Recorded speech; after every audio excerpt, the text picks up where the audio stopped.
Bienvenue sur Tsunami IA, le podcast dédié à la déferlante de l'intelligence artificielle. Je suis Dimitri, votre hôte, et avec l'aide de mon assistant IA Josh, nous allons naviguer ensemble à travers cet océan de changements technologiques. Si vous aussi vous avez le sentiment que l'IA est un changement majeur sur lequel il faut réfléchir et s'informer, ce podcast est fait pour vous. Nous explorons, nous décryptons et surtout nous essayons de surfer sur cette immense vague de transformation que l'IA apporte à notre société.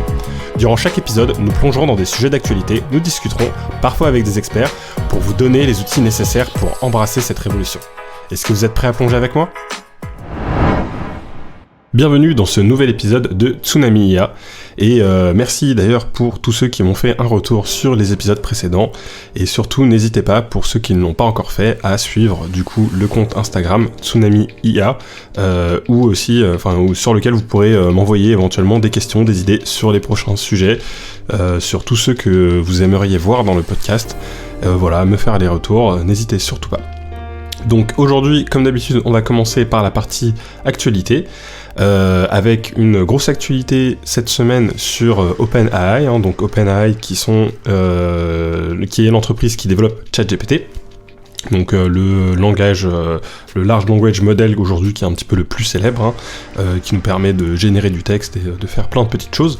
Et donc qu'est-ce qu'ils ont annoncé ? Ils ont fait en fait une Dev Day, donc c'est un petit peu comme les conférences que Apple peut proposer pour présenter les nouveaux iPhones, sauf que là ils sont en train de présenter tout simplement les dernières fonctionnalités qu'ils proposent avec ChatGPT. Donc ils ont annoncé qu'il allait avoir un GPT-4 Turbo, qui sera tout simplement une version de GPT-4 plus rapide. Donc on verra un petit peu ce que cette version-là sera capable de faire.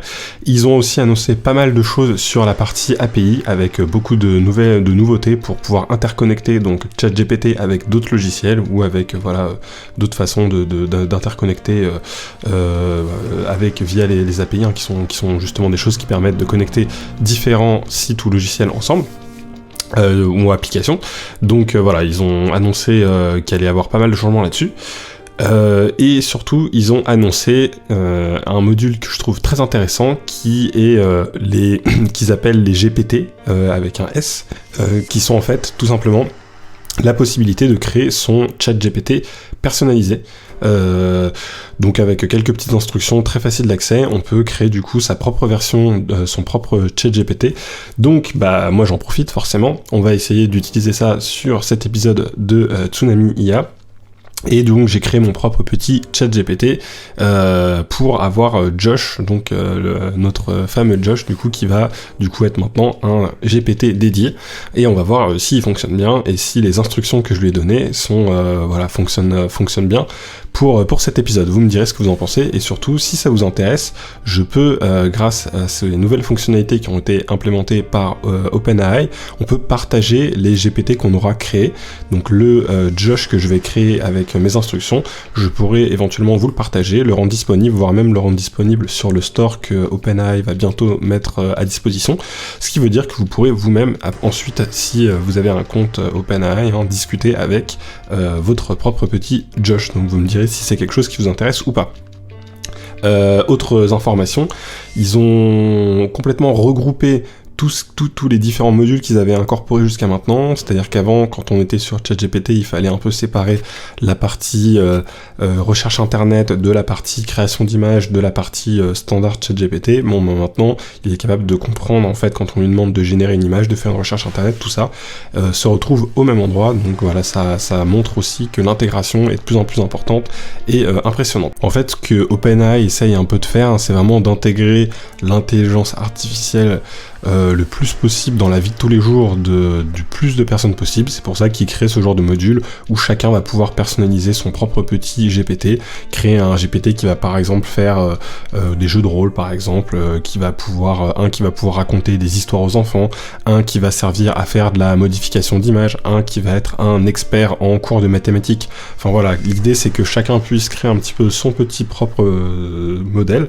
le partager avec le reste de la communauté pour qu'en fait ce soit de plus en plus adopté est de plus en plus utilisé, puisque la vision qu'ils ont un petit peu dessus, c'est que c'est un très bon outil et que tout comme il y a eu des grosses évolutions sur les outils dans le passé, et que passer de je sais pas moi, de aucun marteau à d'une pierre pour enfoncer un clou à un marteau pneumatique, c'est des évolutions qui permettent de travailler de plus en plus rapidement et de plus en plus facilement. Et c'est un petit peu ce qu'ils essaient de créer, et d'incorporer l'intelligence artificielle pour que on puisse faciliter le travail de chacun et travailler de manière plus rapide, plus efficace, et différente, et d'avoir des outils plus évolués à notre disposition. Et d'ailleurs, ce sera un petit peu un des points aussi que je voudrais aborder dans le sujet d'aujourd'hui. Continuons sur l'actualité. Donc on a aussi Elon Musk qui lance du coup Grok. On en a déjà un petit peu parlé la semaine passée, mais donc c'est une alternative à ChatGPT avec une approche surtout moins censurée. C'est surtout ça, les informations qui sont nouvelles sur le sujet.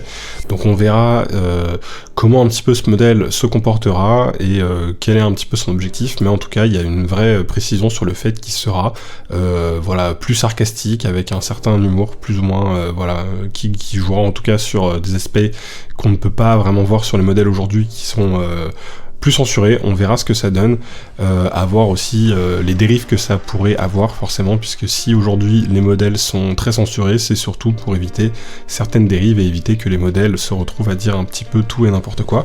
On verra comment ça évolue, sachant qu'en plus l'objectif de ce modèle, c'est qu'il soit connecté en temps réel à l'actualité via l'ancien Twitter, donc le réseau social X maintenant.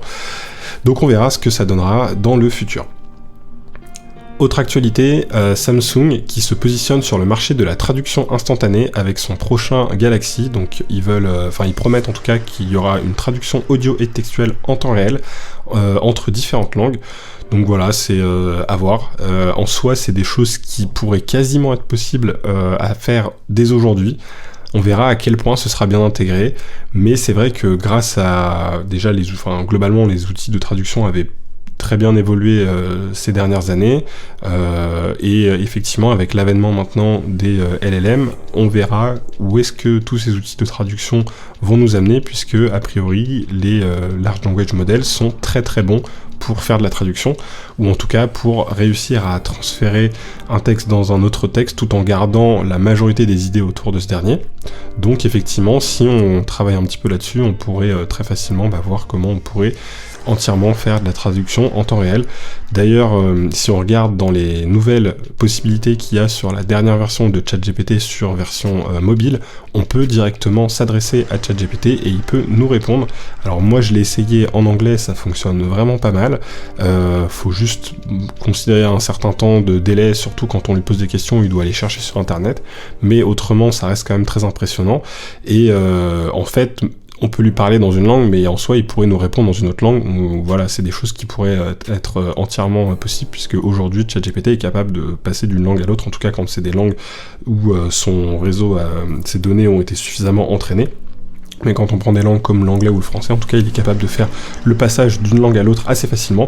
Donc ça ne m'étonne pas que Samsung travaille sur ce genre de choses. Et c'est vrai que j'ai hâte de voir un appareil, ou en tout cas une application ou autre, qui serait capable de faire de la traduction en temps réel, avec un langage qui est naturel, pas forcément, qui peut comporter des hésitations, qui peut comporter des tics de langage ou autre, et voir si justement il sera capable de faire cette traduction à la volée et en temps réel, et surtout à quel point elle sera précise et correcte. Donc c'est assez intéressant. Est-ce que du coup dans quelques années on n'aura plus besoin d'apprendre une langue pour voyager? On verra.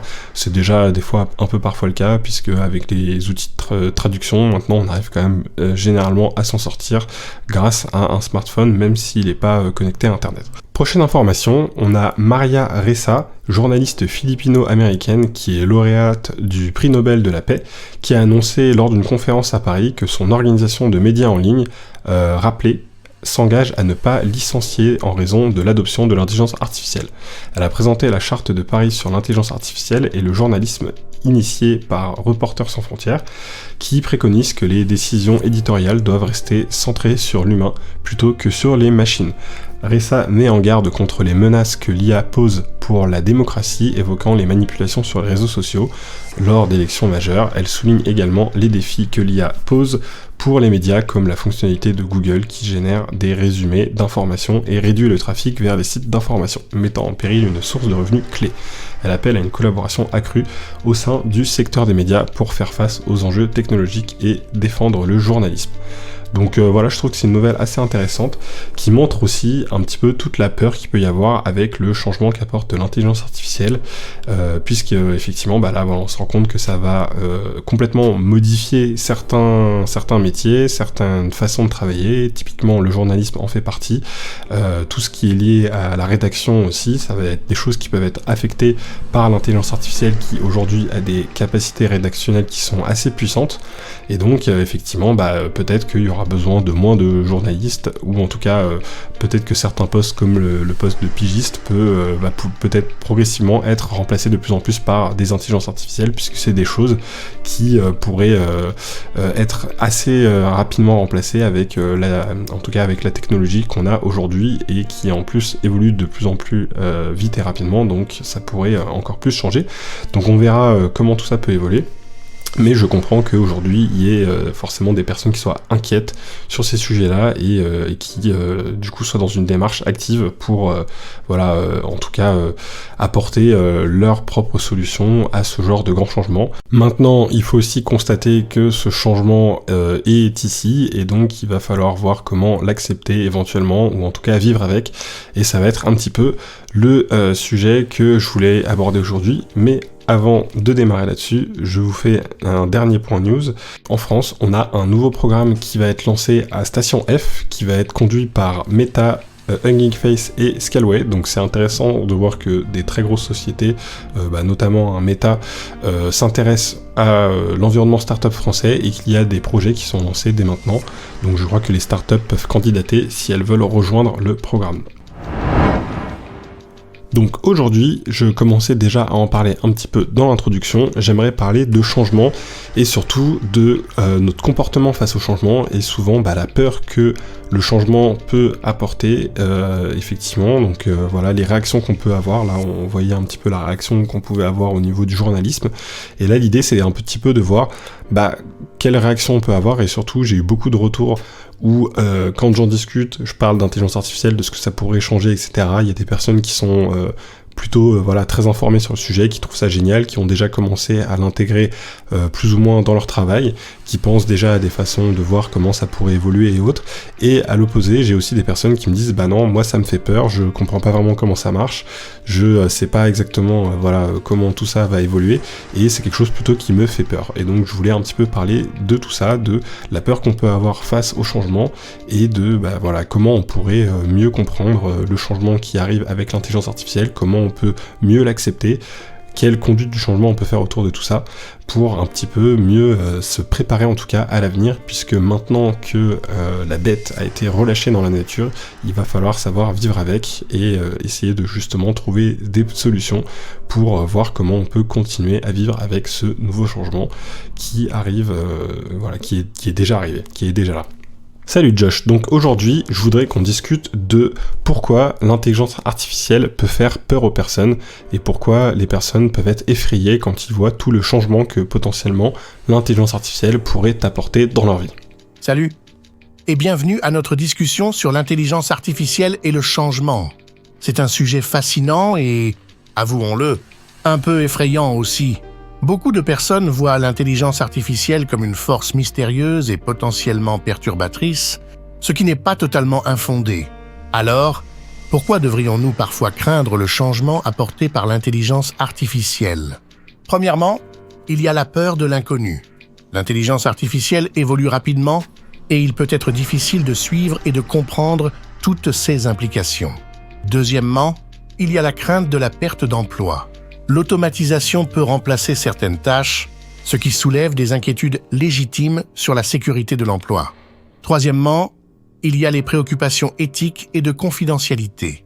Avec l'intelligence artificielle, nous générons et utilisons d'énormes quantités de données, ce qui soulève des questions sur qui a accès à ces informations et comment elles sont utilisées.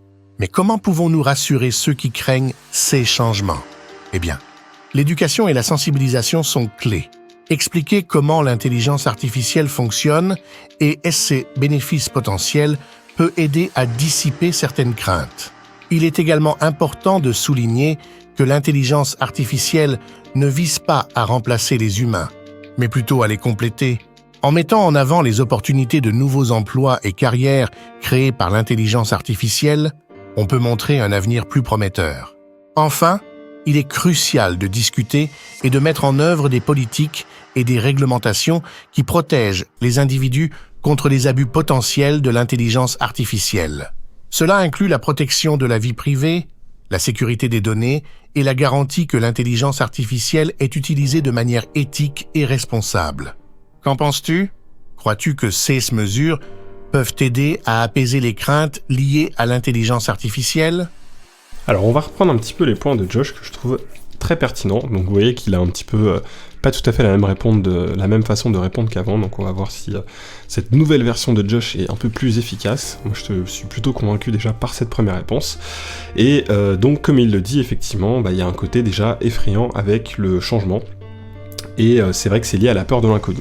C'est super compliqué de savoir aujourd'hui qu'est-ce que la technologie liée aux intelligences artificielles va devenir. On peut un petit peu s'imaginer les choses, on peut, sur base de notre propre expérience et de ce qui s'est déjà passé dans l'histoire, essayer d'imaginer un petit peu comment les choses pourraient évoluer, mais concrètement, on n'en sait rien, on ne sait pas comment ça va évoluer d'ici 5 ans, 10 ans, 15 ans, 20 ans, et je pense que d'ailleurs, je vous mettrai un petit passage que j'ai trouvé de Lina, que je trouve vraiment hyper intéressant, où on voit comment il s'imaginait l'an 2000 dans les années 60-70, et voilà, ça donne une idée de à quel point on peut être en fait à côté de la plaque, puisque surtout quand on essaie de s'imaginer les choses avant qu'une si grosse technologie que Internet arrive, c'est très difficile de s'imaginer que les gens se retrouveront à passer plusieurs heures sur leur téléphone dans les années 2000, alors qu'à l'époque, le téléphone portable n'existait même pas, et Internet surtout n'existait même pas, donc voilà, difficile d'imaginer toutes les technologies qui peuvent arriver derrière tout ça. C'est un petit peu pareil avec l'intelligence artificielle. Aujourd'hui, on a des modèles d'intelligence artificielle qui sont encore très basiques, on est encore très très loin de ce qu'on appelle l'intelligence artificielle générale, donc c'est très difficile de s'imaginer si ce genre de technologie se débloque dans le futur, comment les choses pourront évoluer et ce qui s'y passera. Et donc forcément, c'est la première chose qui arrive, c'est qu'il y a une certaine peur sur l'inconnu, on ne sait pas exactement comment tout ça va évoluer. Maintenant, justement, je pense que ce qui est intéressant pour réduire un maximum cette peur de l'inconnu, c'est d'essayer un petit peu de mieux comprendre comment la technologie marche. Des fois, on s'imagine que on a une évolution qui est déjà très très avancée dans certains domaines avec l'intelligence artificielle, alors que c'est pas forcément le cas. Il y a encore beaucoup de domaines où il y a une très grosse possibilité de progression et d'adoption, et donc on est encore assez loin du compte dans pas mal de choses. Et donc même si les choses vont vite, il y a encore des choses sur lesquelles l'IA est encore très loin de fonctionner correctement. Et donc c'est intéressant de bien avoir des informations là-dessus, de comprendre comment ça fonctionne aussi, pour justement, je pense, un peu être moins effrayé de comment les choses pourraient évoluer dans le futur. Après, le deuxième point que Josh nous donnait, c'était la crainte de perte d'emploi. Et effectivement, quand on voit ce qui s'est passé dans le passé avec, par exemple, la révolution industrielle, et tous les changements qu'il y a eu au niveau de l'emploi, on peut se poser légitimement la question de qu'est-ce qui se passera au niveau des emplois avec l'arrivée de l'intelligence artificielle. Est-ce que des emplois vont être modifiés, transformés, changés? Est-ce que je vais perdre mon emploi? Et effectivement, je pense que c'est une question légitime à se poser, puisque effectivement, si demain on arrive à automatiser des choses qui ne l'étaient pas avant, on aura besoin de moins de personnes pour le faire, ou on aura besoin, une personne pourra faire beaucoup plus de travail, donc ce sera peut-être moins pertinent de payer certaines personnes pour faire certaines tâches au prix qu'on les paye aujourd'hui. Donc soit il y a un risque que le prix qu'on paye pour certaines prestations soit réduit, ou à la fois aussi qu'une même personne puisse faire beaucoup plus de prestations. Et donc forcément il y a un vrai impact sur l'emploi. Maintenant, ce qui est intéressant de voir là-dessus, c'est de se dire que aujourd'hui il y a énormément d'emplois qui ont été créés par Internet et par les technologies qui n'existaient pas pas dans le passé, et donc il y a encore, c'est ce qui va probablement aussi arriver avec l'intelligence artificielle, il y a des métiers effectivement qui risquent d'être quasiment remplacés à 100% par l'intelligence artificielle, mais il y en a d'autres qui vont être entièrement créés, et donc il y a aussi beaucoup d'opportunités. Faut aussi s'imaginer potentiellement un futur où les gens ont aussi potentiellement moins besoin de travailler, et pourtant où les entreprises arrivent à produire autant ou plus. C'est aussi quelque chose qui pourrait être envisageable. Faut un peu se dire que quand on a remplacé la chaîne de montage d'une usine où avant des personnes faisaient le travail à la main et qu'on la robotise entièrement, ça permet de produire plus de voitures plus rapidement. Et donc d'un côté il y a moins de travail pour les personnes, mais il y a aussi plus de production. Donc c'est pas forcément parce qu'il y a moins de travail qu'on produit moins. Donc voilà, il y a tout un mécanisme qui peut se faire là-dessus, où on peut se retrouver avec une société qui quand même continue de s'enrichir, ou dans laquelle on arrive à toujours créer des nouvelles choses et à produire encore de nouvelles choses, mais tout en même temps en ayant moins de travail. Donc c'est aussi quelque chose qui pourrait se passer. Je pense que d'ailleurs ce serait sympa de faire un thème un petit peu sur ce sujet, où on parlerait un petit peu plus de l'économie avec l'intelligence artificielle, comment on pourrait vivre dans une société où il y a plus de travail pour tout le monde, puisque c'est quelque chose qui pourrait aussi arriver si on arrive à un stade où l'intelligence artificielle remplace énormément une très grosse partie du travail effectué aujourd'hui par des humains. Comment la société pourrait évoluer dans ce sens-là. Mais voilà, ce sera plutôt un sujet pour une autre fois. Là, concentrons-nous plus sur cette partie changement et inquiétude qu'on peut avoir autour de ça. Le troisième point que Josh relevait, c'était lié à la partie éthique et confidentialité. Alors c'est vrai que c'est un point qui est très important. Je pense que nos données, c'est quelque chose de très très très très important, qu'on a tendance à souvent donner facilement, où on sous-estime un petit peu la valeur que ça peut avoir. Là, il y a toute une campagne qui est en train d'être faite, notamment par Meta sur les réseaux Instagram, etc., où ils proposent soit de faire un compte qui est payant, où on n'aura plus de publicité, soit d'accepter les conditions du compte gratuit avec de la publicité. Et en fait, pourquoi ils sont prêts pourquoi ils estiment que un compte doit être payant si on n'accepte pas la publicité, c'est parce que c'est vraiment de là que proviennent tous les revenus, et grâce en fait à toutes les informations qu'ils collectent sur nous, c'est ça qui leur permet de faire des publicités qui sont le plus pertinentes possible. Tout ça, ça a une valeur, et c'est ce qui fait que on a tendance à souvent sous-estimer toutes les données qu'on peut donner à toutes ces entreprises, surtout qu'en agrégeant énormément de données de énormément de personnes, on peut vraiment réussir à avoir une très bonne façon de savoir comment les gens vont se comporter face à une publicité, à un produit, etc. Et donc c'est pour ça que les données sont quelque chose de très important, et effectivement qu'il faut toujours garder en tête comment on va traiter toutes ces données dans l'intelligence artificielle, comment on va gérer l'aspect éthique, comment on va éviter d'avoir des intelligences artificielles qui reproduisent les biais qu'on peut déjà avoir aujourd'hui. Donc ça c'est des vraies questions aussi qui effectivement peuvent générer, je pense, pas mal d'inquiétudes. Moi, Josh, il y a un point aussi que j'aimerais voir avec toi, c'est que j'ai l'impression qu'à chaque fois qu'on parle d'intelligence artificielle, en tout cas dans l'imaginaire collectif, il y a beaucoup de films, de séries, de livres qui ont tendance à voir l'intelligence artificielle comme quelque chose qui va tous nous tuer, qui va prendre le contrôle de l'humanité, etc. Et je pense que ça fait partie aussi des choses qui peuvent faire peur aux personnes quand on parle d'intelligence artificielle. Qu'est-ce que t'en penses ? Tu soulèves un point très intéressant. L'impact de la culture populaire sur notre perception de l'intelligence artificielle est indéniable. Les films, les séries télévisées et les livres de science-fiction ont souvent dépeint l'intelligence artificielle sous un jour plutôt sombre et dystopique. Pense à des œuvres comme Terminator, Matrix ou encore Black Mirror. Ces représentations mettent souvent en scène des scénarios où les machines prennent le contrôle, dépassent leurs créateurs et posent des menaces existentielles à l'humanité. Ces récits captivants, bien qu'imaginatifs et parfois prophétiques, peuvent biaiser notre compréhension de l'intelligence artificielle et amplifier nos craintes. Ils jouent sur des peurs profondes, la perte de contrôle, l'obsolescence humaine, la perte d'identité et d'autonomie, qui sont des thèmes puissants dans notre psychologie collective. Cependant, il est crucial de distinguer la fiction de la réalité. La plupart des applications actuelles de l'intelligence artificielle sont loin des scénarios apocalyptiques dépeints dans ces œuvres. L'intelligence artificielle d'aujourd'hui est principalement utilisée pour optimiser les processus, améliorer l'efficacité, et résoudre des problèmes complexes dans divers domaines tels que la médecine, l'environnement et l'éducation. Pour contrer cette peur issue de la culture populaire, une approche pourrait être de promouvoir des représentations plus équilibrées et réalistes de l'intelligence artificielle dans les médias. Mettre en lumière des histoires où l'intelligence artificielle aide et soutient les humains pourrait aider à créer une image plus nuancée et moins effrayante de cette technologie. Que penses-tu de l'impact de ces représentations culturelles sur la perception du public de l'intelligence artificielle? Penses-tu qu'une meilleure éducation médiatique pourrait aider à démystifier ces peurs?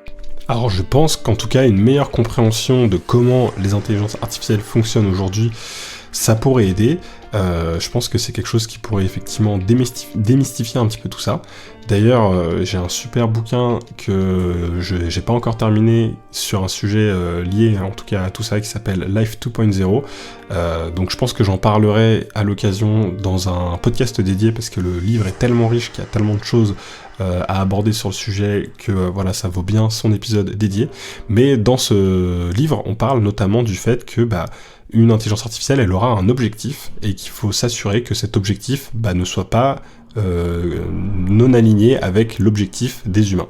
C'est un petit peu ça qui nous permettra de savoir si l'intelligence artificielle générale, en tout cas si un jour elle existe, si elle va être en fait alignée avec l'humanité ou pas. Qu'est-ce que t'en penses toi, Josh ? Tu as tout à fait raison. Ce concept d'alignement des objectifs de l'intelligence artificielle avec ceux de l'humanité est crucial pour le développement responsable et sûr de ces technologies. L'idée principale ici est que lorsque nous concevons une intelligence artificielle, surtout une intelligence artificielle générale qui aurait la capacité de réaliser des tâches à un niveau d'intelligence humaine ou supérieur, il est impératif que ces objectifs soient soigneusement définis et alignés avec les valeurs et les objectifs humains.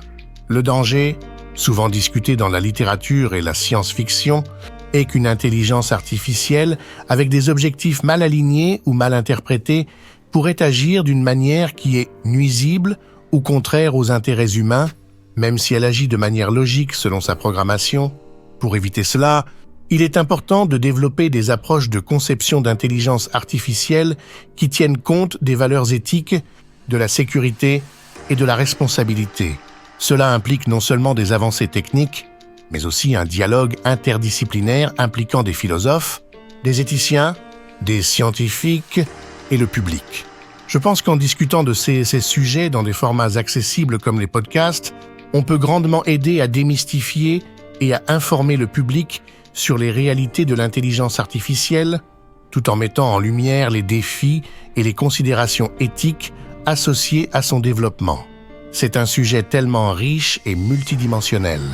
Penses-tu qu'il y ait d'autres aspects du développement de l'intelligence artificielle générale qui mériteraient une attention particulière dans le cadre de ton podcast ? Alors oui, je pense qu'il y aura sûrement plein d'autres thèmes qu'on pourra aborder sur la partie développement de l'intelligence artificielle générale, mais je préférerais que ce soit dans un épisode dédié. J'aimerais juste qu'on revienne plutôt sur aujourd'hui l'intelligence artificielle qui existe, comment faire face aux changements qu'elle apporte et comment dans notre vie de tous les jours on peut justement réussir à mieux accepter le changement qu'elle apporte et à mieux l'intégrer pour se retrouver à ne pas être entre guillemets dépassé par cette technologie. Est-ce que tu aurais des conseils par exemple à donner à nos auditeurs ?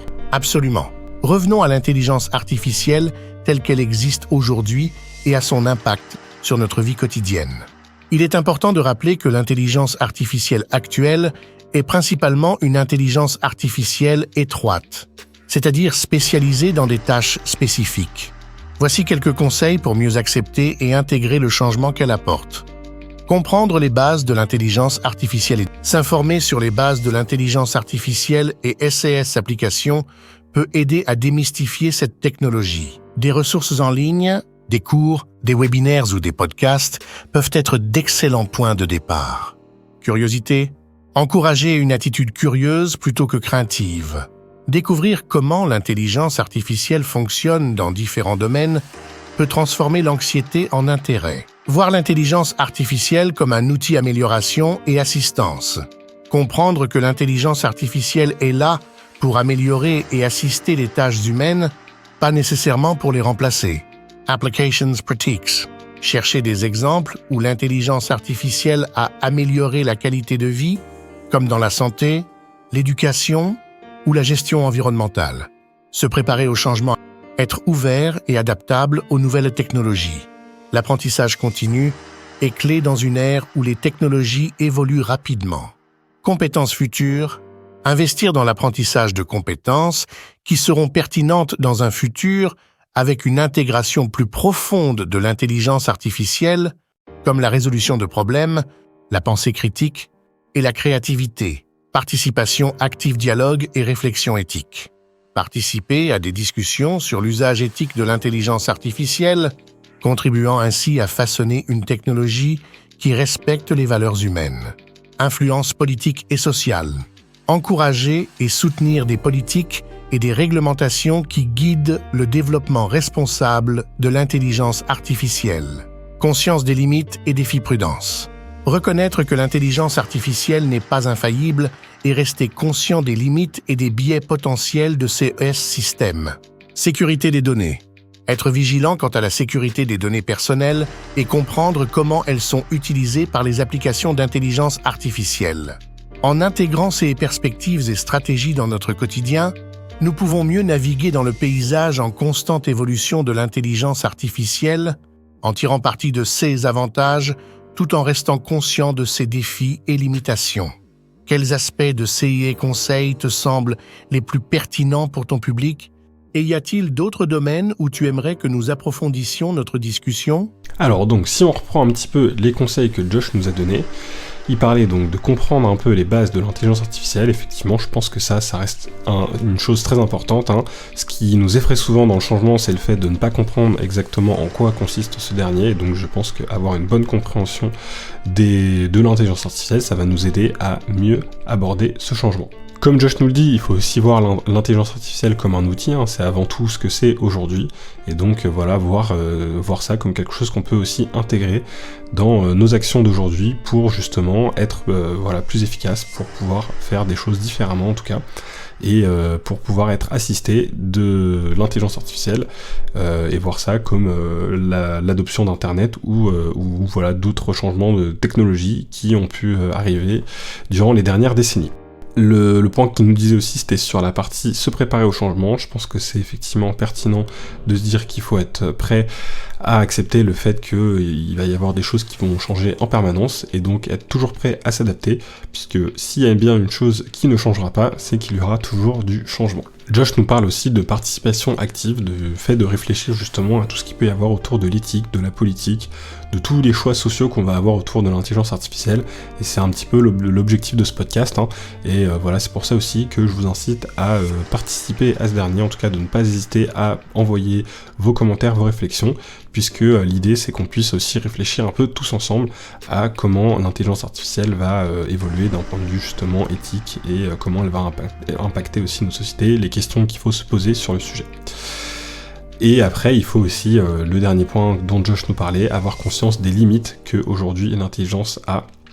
Et effectivement, aujourd'hui, les intelligences artificielles auxquelles on a accès ne sont pas infaillibles, elles ont encore plein de limites, on peut le voir, vous voyez bien que la prononciation de Josh n'est pas encore parfaite, il a encore un petit peu du mal avec les C, je sais pas pourquoi, les CES, je sais pas pourquoi il nous les fait un petit peu bizarrement, mais en tout cas, moi je constate que je trouve que ce nouveau Josh est plutôt assez efficace, je le trouve plus pertinent que l'ancien Josh que j'utilisais, donc on voit que les améliorations apportées par OpenAI fonctionnent bien, et d'ailleurs j'ai pour espoir de bientôt réussir à avoir une version vocale de Josh plus efficace, puisque normalement il devrait y avoir l'intégration de voix qui devrait arriver bientôt dans OpenAI, donc on verra si on arrive à faire quelque chose d'intéressant avec tout ça.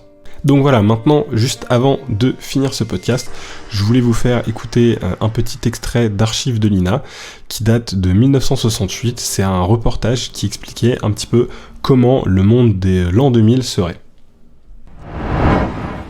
Les Français ont une vision à la fois optimiste et raisonnable de l'an 2000. D'une manière générale, ils pensent que le pouvoir de la science et de la technique seront considérables. Les plus grands progrès souhaités sont dans l'ordre la guérison du cancer, la disparition de la guerre, la disparition du chômage. possible ou impossible en l'an 2000, voici quels sont certains espoirs ou certaines craintes de l'homme de la rue. Dans le domaine de la santé, 84% des gens interrogés pensent que le cancer pourra être guéri en l'an 2000, mais 78% pensent qu'il y aura davantage de malades mentaux. Au chapitre des voyages, 68% des Français estiment qu'il sera possible d'effectuer en l'an 2000 le voyage Paris-New York en 1 heure. 67% pensent qu'il y aura en France 10 000 km d'autoroute, 64% pensent que les douanes et les passeports seront supprimés. Mais 29% seulement pensent que l'on pourra aller régulièrement dans la Lune. Dans le domaine du logement, 75% des gens interrogés pensent que les grandes villes seront couvertes de gratte-ciel, mais 61% estiment que la majorité des habitants des villes aura une maison de campagne.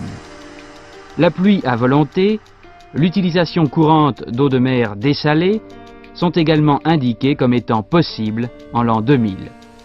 Parmi les professions qui seront en accroissement d'après les Français, il y aura surtout les professeurs, les médecins, mais aussi les policiers et les fonctionnaires.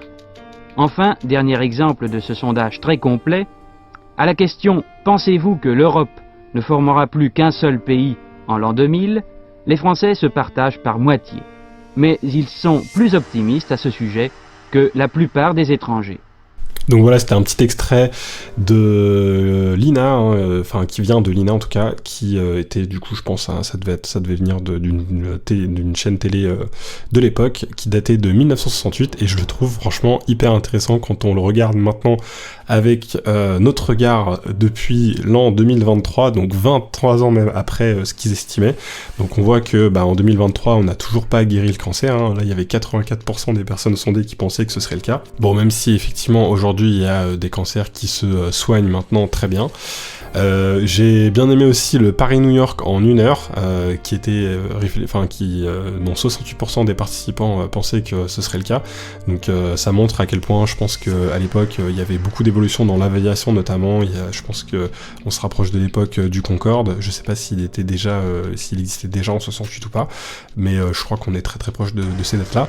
Donc voilà, on imaginait des vols supersoniques, le fait d'aller de plus en plus vite, mais aujourd'hui on est bien loin de toutes ces considérations, donc c'est intéressant de voir que là-dessus ça a pas mal évolué.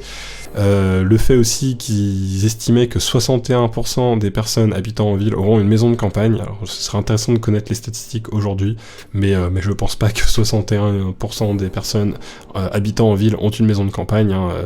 Je pense qu'on en est quand même assez loin. Ce qui est drôle aussi à voir, c'est les professions qui étaient imaginées, donc plus de professeurs, plus de médecins, plus de fonctionnaires, plus de policiers, et pourtant on ne parle pas d'informaticiens, on ne parle pas d'influenceurs, on ne parle pas de youtubeurs, hein, évidemment, puisque c'est très difficile de se projeter dans l'avenir. On se projette dans l'avenir par rapport à ce qu'on sait aujourd'hui et ce qu'on sait du passé, et forcément c'est impossible d'imaginer une technologie qui n'existe pas encore et d'imaginer les métiers qu'elle pourra créer, et donc c'est pour ça que c'est difficile d'imaginer comment l'intelligence artificielle va nous impacter.